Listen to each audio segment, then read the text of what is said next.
Hello, hello, everyone. This is Toni Vanschoyck with Simple Wealth Podcast. We are super excited to be here today. I've got an incredible couple as a guest. You guys are the first couple that I've actually interviewed on my show. So I'm really, really super excited. So I'm honored to be here. And you guys, what we do is on this podcast, it's released every Monday at noon. Please share it. What we're doing is we're bringing people that are entrepreneurs, or they're trying to get to entrepreneurism, and they've started to build their wealth portfolio through their backgrounds and what they've been able to do. We showcase them on here to help you, because we're so underserved and undereducated about how money really works. So I'm super excited today to have Paul and Harris. They're going to be sharing with us, and you guys we'll put your social media and everything on the end so people know exactly where to find you, especially if they're interested in doing deals. Yes, right? Exactly. Or they've got deals to do. Yes. Awesome. So I'm just going to get started here, you guys, and I just want to give a quick overview. I actually met Paul and Harris. They found me on Facebook, actually, and they came to one of my events, and we very quickly have become friends, and really trying to grow the Low Country with serious, awesome, fun entrepreneurs. So, Paul is, his parents are from the Dominican Republic. He lived in Southern Cal for a while, and he ended up getting a software degree. And do you still work for Blackbaud? I don't still work for Blackbaud. I have moved on to another company. I'm at Booz Allen Hamilton now, but still doing software engineering. Right, but you work from home, right? Yes. So that gives you a little flexibility. Yes, it does give me a lot of flexibility in being able to have a little bit of time freedom, not having to do commute and stuff like that. Sure. And also the energy that since I work from home in my living room, just alone, after work, I'm like, I want to get out and meet people, network, and so. Sure. And I would say you guys definitely have professional networking skills, for sure. And then Harris, I love that you are a female entrepreneur, and you really saw things that you were going after. And even though you've been in South Carolina all your life, you went to school, you have a computer software degree, you built websites for a while, but then you ended up on the real estate investment side of things. Yes. So Kelly Garrett started Rehab Wallet, which is where I am now. I'm the director of operations for Rehab Wallet. We are a hard money lender. We do short-term loans for fix and flip funding or bridge loans. And she started that company in 2020 and said, I want you to come to Charleston. And I was like, great, let's make it happen. So I came down here in 2020. And that's where I've been since. That's awesome. Fun fact about Harris, you guys, she's a hula hoop queen. I actually watched her. We were at a mastermind, and I was watching her on the beach. Man, talk about, that's a skill set. How old were you when you started hula hooping? Started in 2014. So yeah, not long ago. It's been a fun hobby for me. I enjoy it. It's almost meditative. It puts me in like a meditative state. So it gives me something to do when we're out in nature, and I really enjoy it. I have never seen somebody do what he does with the hula hoop. It's pretty insane. And actually we just hooked up with a group in Charleston, the Charleston Flow or something like that. So might meet some other fellow creatives in that space. What about you, Paul? What's a fun fact about you? Fun fact about me, one is that this is one of 33 pairs of glasses. So I'm a glasses enthusiast, just something I started doing the past couple of years, and just enjoying different things and seeing what people respond to. So my question for you is, why the glasses though? And you told me, but I want you to tell our listeners why you have these very unique, cool glasses. So that was an interesting thing. If we go back all the way to the beginning, the real answer is that I just broke my glasses and I asked my friends, hey, where can I get glasses for cheap? I don't have insurance yet till next year. And so I went online, they recommended some websites and bought some. And I was like, oh, you can buy prescription glasses for like $5. Well, let me just experiment. So I started buying some crazy glasses, and I was like, oh, okay, yeah, these are straight from China or whatever, but the prescription is actually great, and I can see perfectly fine. So and one of the things that happened was I had the pair of glasses that are rainbow colored, and I started wearing those all the time. And I went to the Charleston Art Real Estate Investment group here, the local investment group. And it just so happened that one day I was wearing those and I'm meeting a bunch of people networking. And a few months later, somebody called me and say, "Hey, are you Paul?" I was like, "Yes, I'm Paul." I was like, you're the guy with the funny glasses, right?" He's like, "Yes, that's me." He's like, "Oh, do you want to do a deal?" And so he remembered me months later, specifically because of those glasses. And so that is actually now the name of my LLC is Rainbow Investing, specifically because of that. That's pretty cool. And you also have a tagline because you said it's about being remembered, right? Yes, being remembered, visibility equals profit. There you go. Guys, visibility equals profit. Hello. I mean, it's branding and marketing. So I love that. It's something so simple, but so powerful. Yes. Yes. Now, next, when we're out and about together, I want to see you walking around with your hula hoop. Okay. There you go. I need to take it to REI events. So maybe at one point I will bring it with me. Put a little sign in the middle that says we lend money and then just spin it around. Yeah. Or you could even do that, like if you walk out on stage when you're speaking, that would really capture people's attention. True. I'm all about that memory hook. Yeah. Motivation and entertainment. Yeah, exactly. So Harris, tell me what led up. You have a very unique story. Both of you do, your childhood and how you got to be here. Why don't you share with everybody out there listening a little bit about your background, how you came to be here, and and I want to know how do you guys really work together? Is it more like together or separate or kind of like a mix? And that is a recent development, but I'll let you. I grew up in Travelers Rest, South Carolina, so I have been here all my life. I went to Clemson University for computer science, and then I started developing web apps for big companies in the Southeast, and I did that for about 6 years, and then I ended up at Rehab Wallet, and we've lent out $242 million since inception in June of 2020.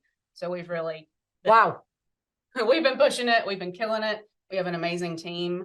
But my ultimate story is that I grew up in a household which was a divorced household.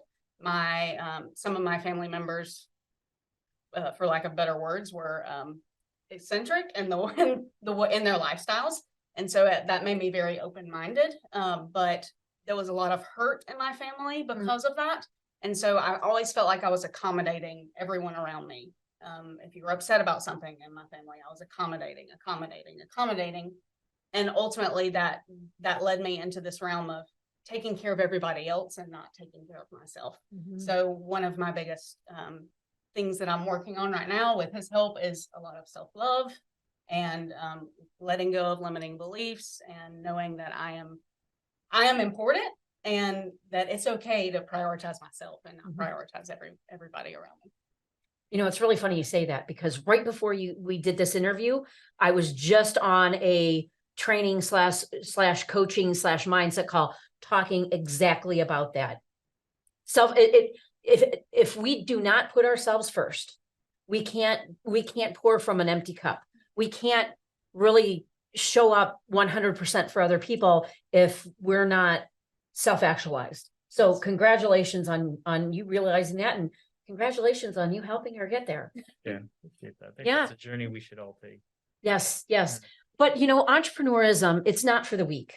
It's not for people that have half a foot in, 1 foot in, 1 foot out. And Paul, we've talked before about your journey into entrepreneurism and the things that you're doing. So tell me a little bit about your background and what led you up to do what you're doing today. Yeah, so a little bit about my background, just briefly. Both of my parents are from the Dominican Republic, both from a very poor kind of farming family on both sides, nine siblings on each side. My parents were the first on both of their sides to emigrate to the United States. And other family members came afterwards, of course, my grandparents. But they were also the first of anybody in their families to graduate from university. So right from the get-go, I think that set the stage for me that, my dad says this all the time, America is a land of opportunities. It really is. Like, you can do whatever you want. As long as you work hard and go for it, you can do it. So that was instilled for me from a very young age. And also, one of my core things that I've probably learned from them is you don't have to follow what has come before you. You can do something brand new. None of my family members, they're all into farming. I can go to college and do something completely different. I can break the mold. So that was kind of my mindset coming up. Mhm. After that, I grew up in the Santa Barbara, California area. That's where I went to school, University of California, Santa Barbara. Got an engineering degree, and then moved to Charleston in 2016 for a software engineering job, and then I guess the rest is history. But that's kind of my background. Right, that's your background, but also too, you both have jobs, but you also do stuff on the side. So talk about your entrepreneurial path. Okay, so I currently invest in syndications. So I work with operators who will purchase apartment complexes or purchase mobile home parks or self-storage units, and then I will pool my money in with other investors, and then I'll get a return on my money, and my dollars just kind of like go out in the field and work for me. So I invest in syndications. I also do private lending, which is kind of how we met, because he also does private lending, and we met at a real estate mastermind. Paul? It is interesting because I came into this not knowing anything. Literally about a year and a half, 2 years ago, I started coming into contact with various real estate groups in the area, and just like, well, let me just find out. I hear that real estate is a good way to make money in terms of entrepreneurship. I've done stock market investing, but I just want to diversify a little bit, especially since the stock market has not been doing so well the past few years. So I started going to these groups and be like, well, maybe I'll buy a house and do all this kind of stuff that people usually think of. And then I got there, and the very first meeting, people were going around the room and introducing themselves, saying what they did. And there's a few people that said, oh, I do house flipping. And then somebody else says, oh, I do multifamily. Somebody else says, oh, I do self-storage. Somebody else says, I do parking lots. I do retail. I do office space. I do whatever. And I was like, oh my God, there's so much stuff. There's a lot more here than I even realized. And then at the very end, somebody said, oh, I do private lending. And I was like, oh, what's that? That seems interesting. So that caught my attention. I was like, so I dived hard into that. And that's kind of been my path a little bit. That's fantastic. And you know what, I love seeing, especially the younger generation getting into, I wish I knew that at you guys' age, because I would be so much farther along. And that's why, but it doesn't matter, right? It doesn't matter, if you're in your 20s, 30s or on up. It's when you make a decision to really, and sometimes it smacks you upside the head, right? Is that, you're looking at different ways for your money to work for you and you not to work for it. Yes. And that's the whole point of being wealthy. Yes. Yes. Yeah. So what does wealth mean to you? Wealth to me is, wealth in itself is just an abundance of resources. So for me, those resources are mostly time and like location freedom.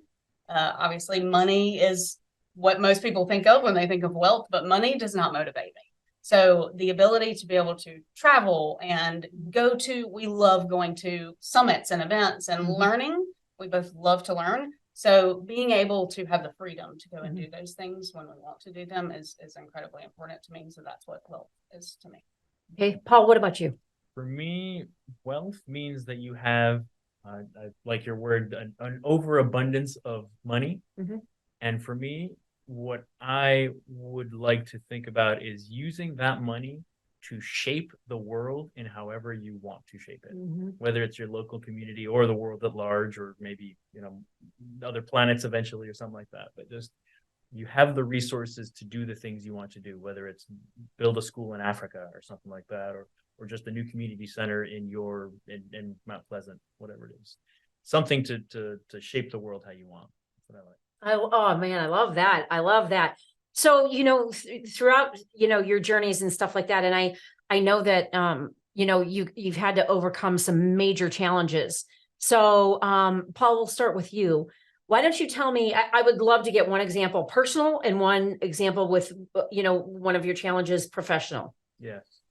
My personal challenge is that I have struggled my entire childhood with obesity.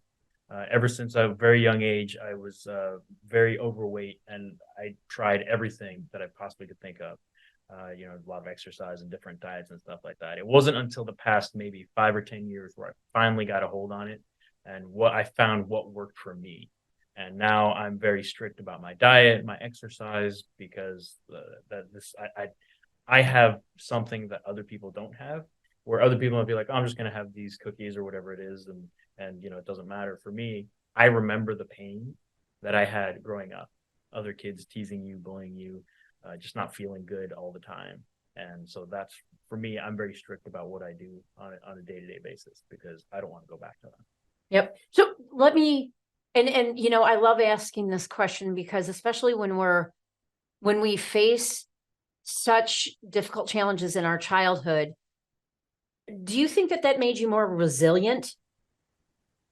Yes, absolutely. What I learned, and it is so critical, I believe this is the area of life that I think everybody needs to get a hold of, because when you can get a hold of your body, literally your physical body, in terms of your health, your body weight, your muscles, how much you can lift, how much you can perform if you want to do long distance running or anything like that, that attitude of, oh, I can do this, I can affect change on myself now. Oh, how can I do this for my personal finances, my relationships, every area of life is just, I can do this. And that's huge.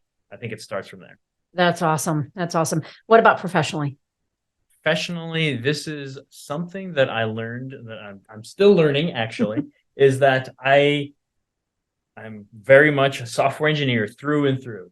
I think and speak very directly, assertively. I speak and think in numbers and percentages, and I know that doesn't resonate with a lot of people, and that's fine. But I've noticed I've had a few issues in previous positions where not communicating in the same way as other people. I think in bullet points, some people think in paragraphs. And I realized it is a critical lesson to work with people who have the same communication style you do. Otherwise, things don't work out well. Okay. I'll put it there. But finding someone who communicates, finding people that communicate the same way is very important. Very important.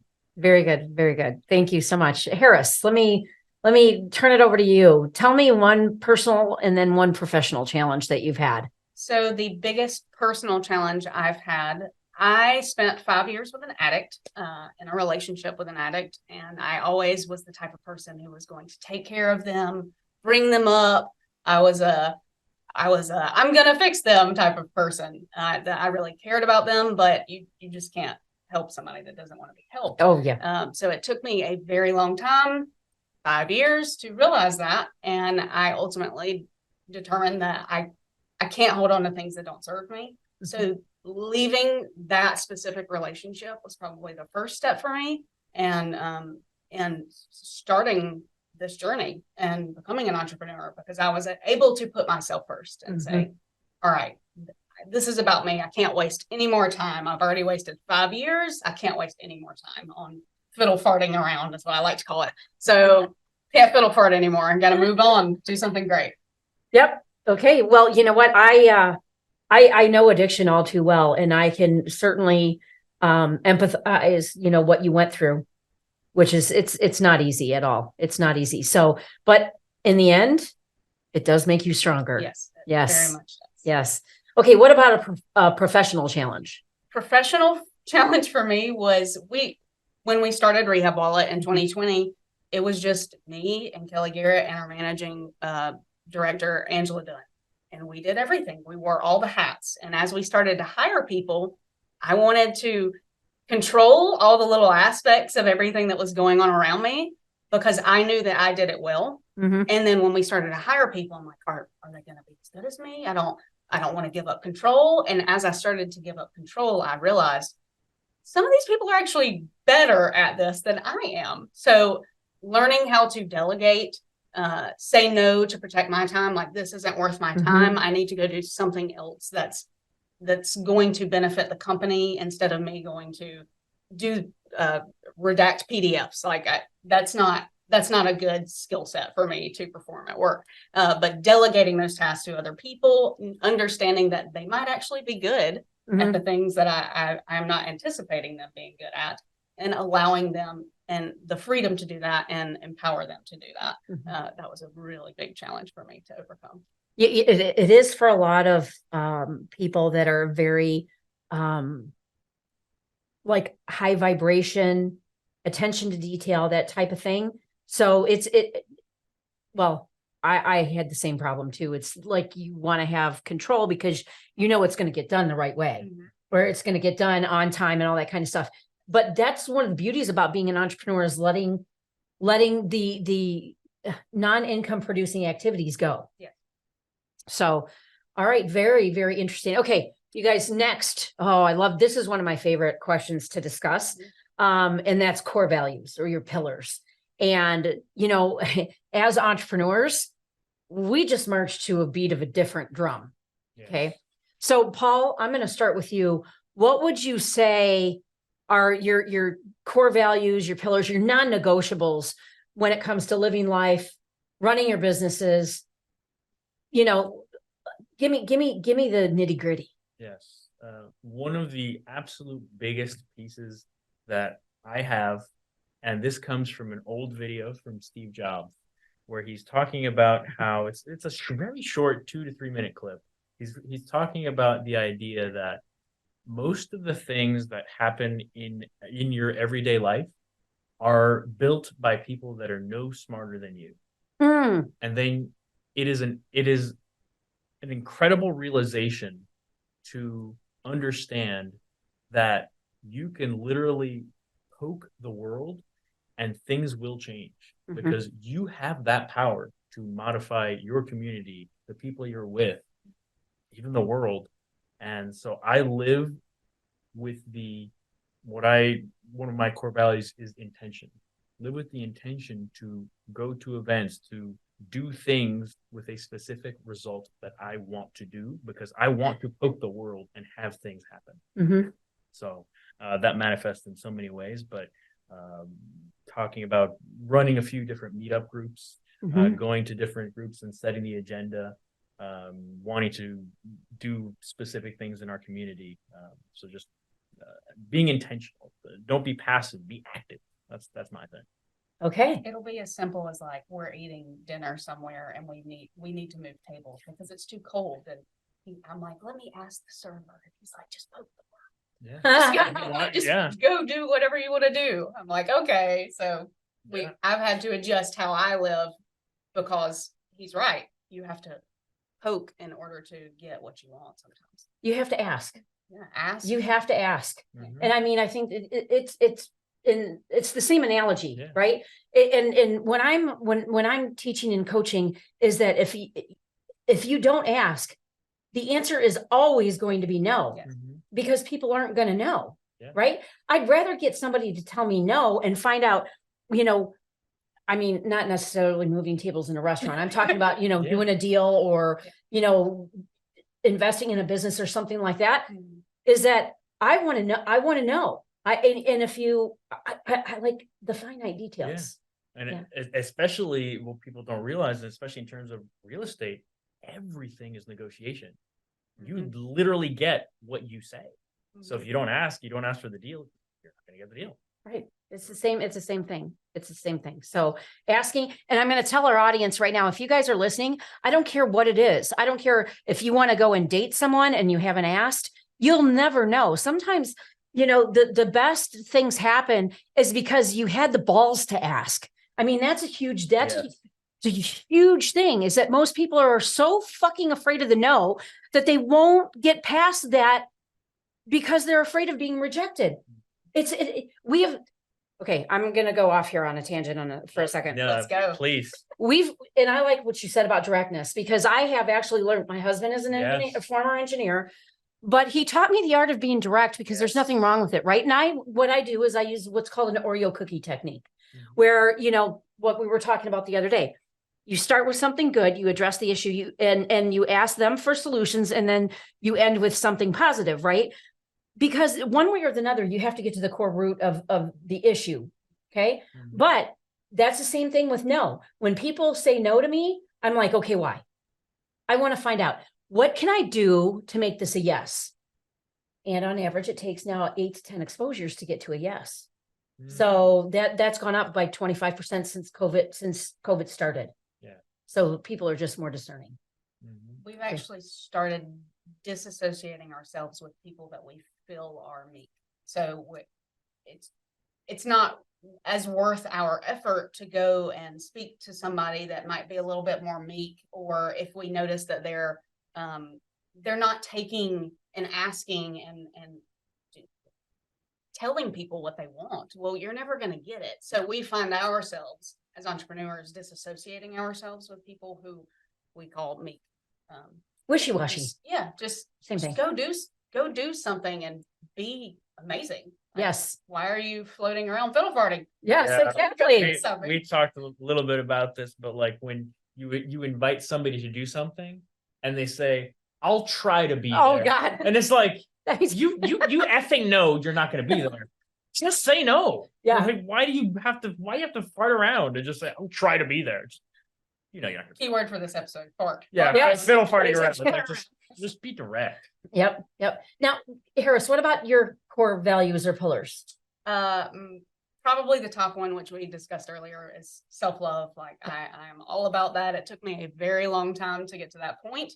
And so I've finally gotten to that point where I appreciate myself. I love myself. I will put myself first. I will tell him that I care about you, but I have to go do this for myself, and you just have to wait.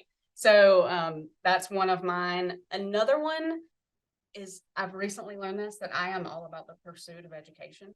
So we love going to events where we're getting nuggets. We call them nuggets. So we'll go to an event, get a nugget over here, get a nugget over here, and we never feel like we are in a place where we can't learn something. You can always learn something wherever you are. Even if you don't feel like the people around you are the ones that can give you something, you can always learn something. You just have to start asking. Again, don't be meek. Ask a question. Somebody will teach you something. And also, I always say we've talked about this. Sometimes people are like afraid to change the conversation. Like, well, I want to learn about this, so I'm gonna ask about it. Yes. It's like, right? Why not? But like to your point, you can always learn something. Yes. Simply just ask, shift the conversation to whatever it is you want to learn about.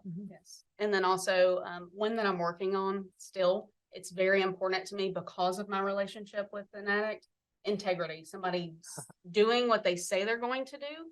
I am a people pleaser, so I like to say yes to people, which is unfortunate because once you have so much on your plate, you ultimately can't do all of the things that you're saying you're going to do. So I have had to learn to say no in order to keep my integrity. And I know you love Ed Milet, and he's said this before, like keeping promises to yourself. So this isn't just about keeping promises to other people, it's keeping promises to yourself as well.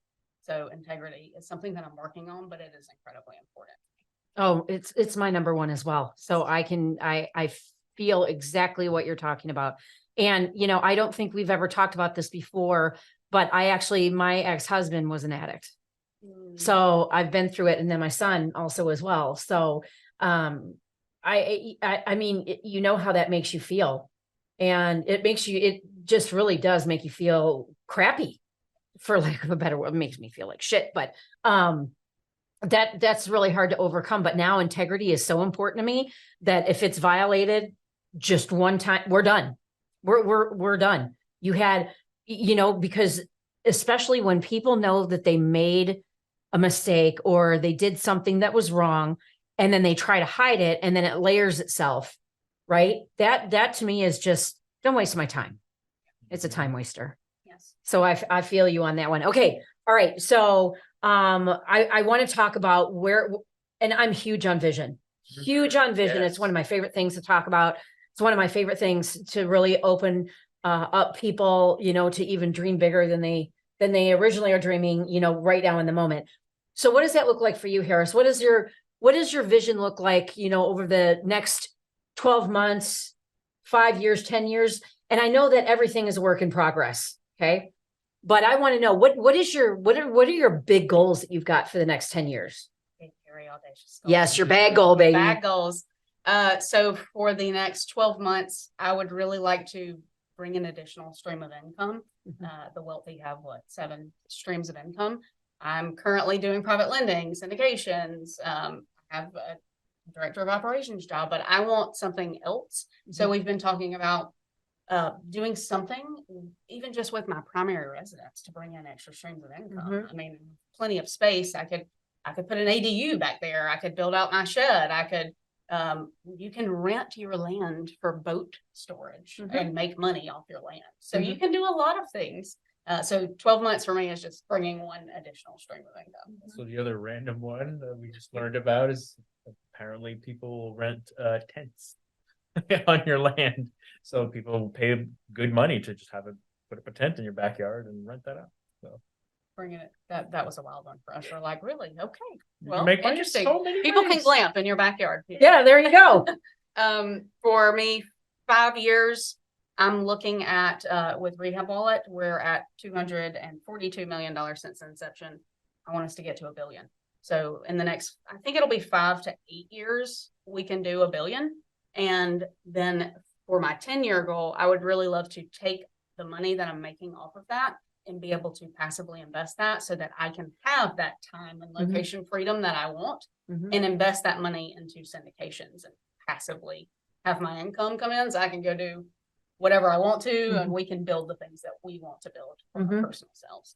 Ultimately, my life goal is I was always the meek person who would like hide behind holes in masterminds, or I just wouldn't speak. It always scared the crap out of me. So I've been taking improv. We're in Toastmasters. My ultimate goal is to be a public speaker. So this is just the goal that nobody would ever think that I would do. So that's what I want to do. So I would love to be a public speaker, whether that's motivational or educational. I don't care. I just want to be able to help people in some way and then start branding myself and kind of do what you do. Have a podcast, have a channel, propagate education like this to other people so that they can help themselves, get them off their magoo butts, as we've said before. So you know, we've talked about this before, but you had mentioned, you know, about being in the arena of professional speaking and speaking more. Don't you have a gig coming up? I do. November 18th, I'll be speaking in Columbia on Rehab Wallet. So it is work related, but I will get to the place of speaking motivationally and not just about work. Yes. Yeah, but you know what? Again, it's still a stepping stone, right? It is. It's a huge stepping stone. You're gonna crush it, girl. You just gonna crush it. Okay. All right, Paul. What about you? What's your vision looking like? You know. Yeah.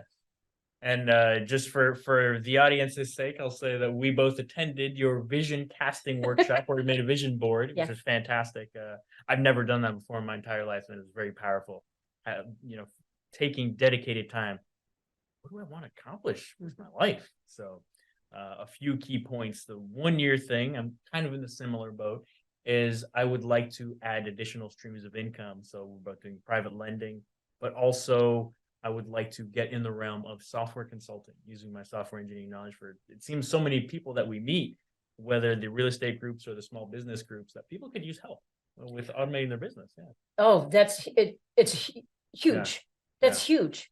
I mean, there's so many people like they just, and they shut down because Go High Level is one of the main platforms, you know, and people build around it. But for people not to understand the power of automation and how it can, you know, exponentially skyrocket your business, they're missing out. So you totally could definitely start marketing that on the side. Yes. So I want to scale that if I can. And then also my goal is hopefully in 1 year, I want to have $1,000 a month of passive income where I'm not doing anything, nothing active, just trying to get that via syndications or otherwise. So that's my 1 year goal.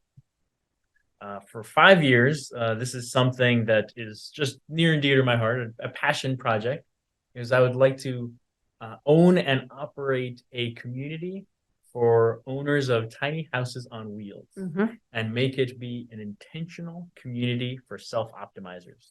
That's a lot. Tiny house on wheels community for intentional community for self-optimizers. And what that means to me is I would like to have a space in the middle that has a gym where people can work out with free weights, a place where people can There's a library of all nonfiction books such as Ed Milet and all this other stuff. Just a place where people can read, a place where people can come together and have meals together and cook healthy things. Maybe a garden. Also, we do Toastmasters, as Harris mentioned, so there would be a stage where people could practice public speaking. Also have people come in and give us official speeches and have seminars and conferences and masterminds. So all that kind of stuff is what I mean by an intentional community of self-optimizers, people who want to improve themselves and also be in the like-minded community with other people similar to that. The tiny houses is just because I just enjoy them. They're cool. Yeah. They're cool. I've had so many people that I know that have sold, huge homes with land. And my gal pal Shayla, she had a 5,000 square foot house.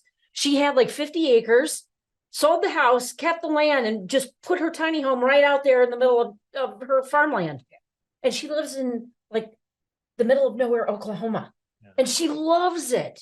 So, and not only that, those communities are popping up quite a bit, and they have a hell of a profit. Yes. Yes. There's another thing which leads me into my big, hairy, audacious goal as well, is that I am trying to build a lot of wealth in my lifetime, and I'll go in the past and in the future as well to when I'm 200 years old.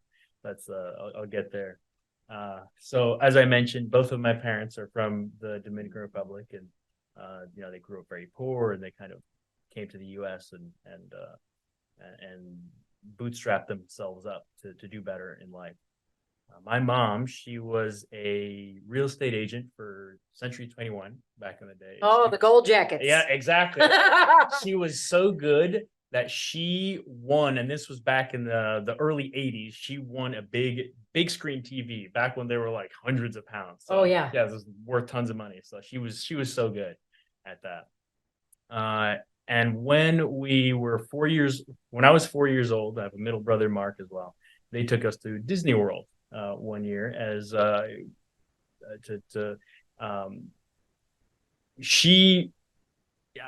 these are actually the only pictures that I have of that time period, because there was a big hurricane and we lost everything we had. But I'll say she took us to Disney World because at the time, she had cancer. She had breast cancer. And she said, I would like to take the boys to Disney World as one last trip so they have something good to remember me by. So we went to Disney World, and of course she passed away shortly after. But that has always stuck with me, in that I don't want that to ever affect anybody else. I don't want anybody else to have that pain of having a parent ripped away from them for no reason. So my life, I have dedicated to, I would like to build wealth, and I will create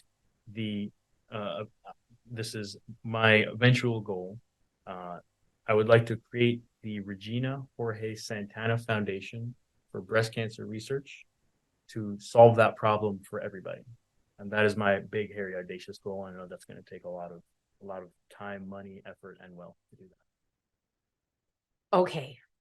Now I'm crying. It's beautiful. It really is beautiful. Woo. Okay.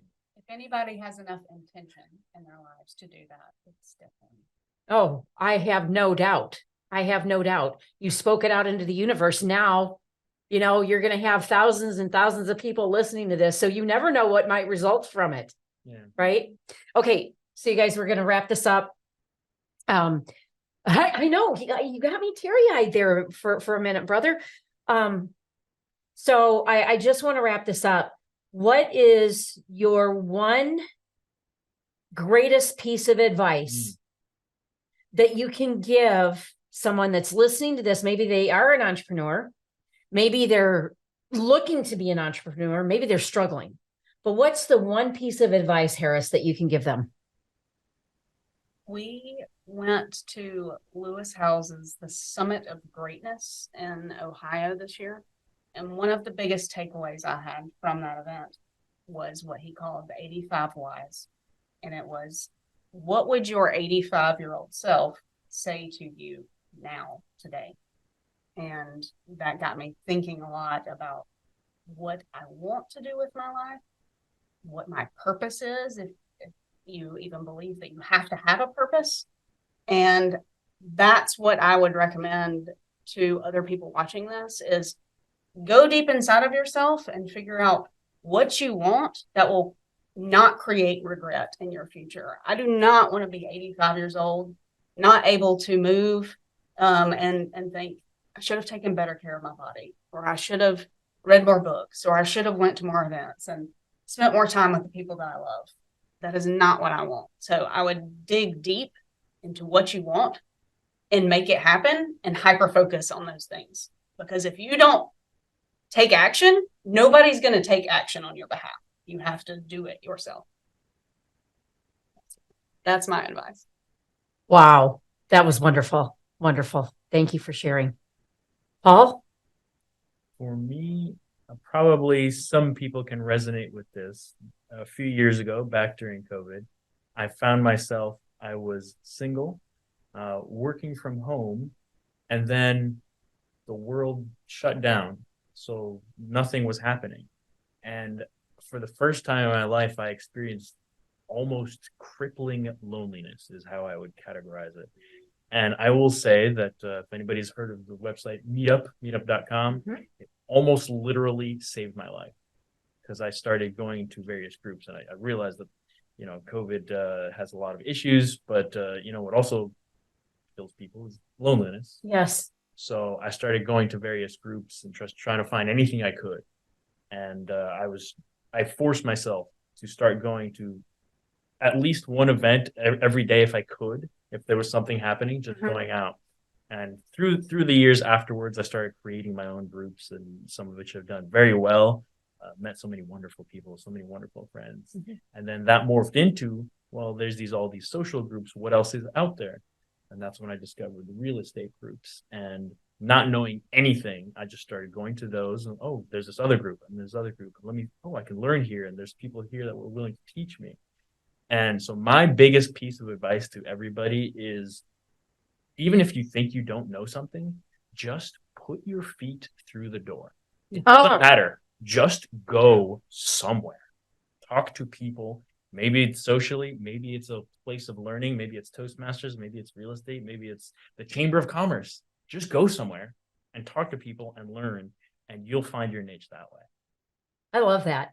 I love that. Because you don't know what you don't know, right? Yeah.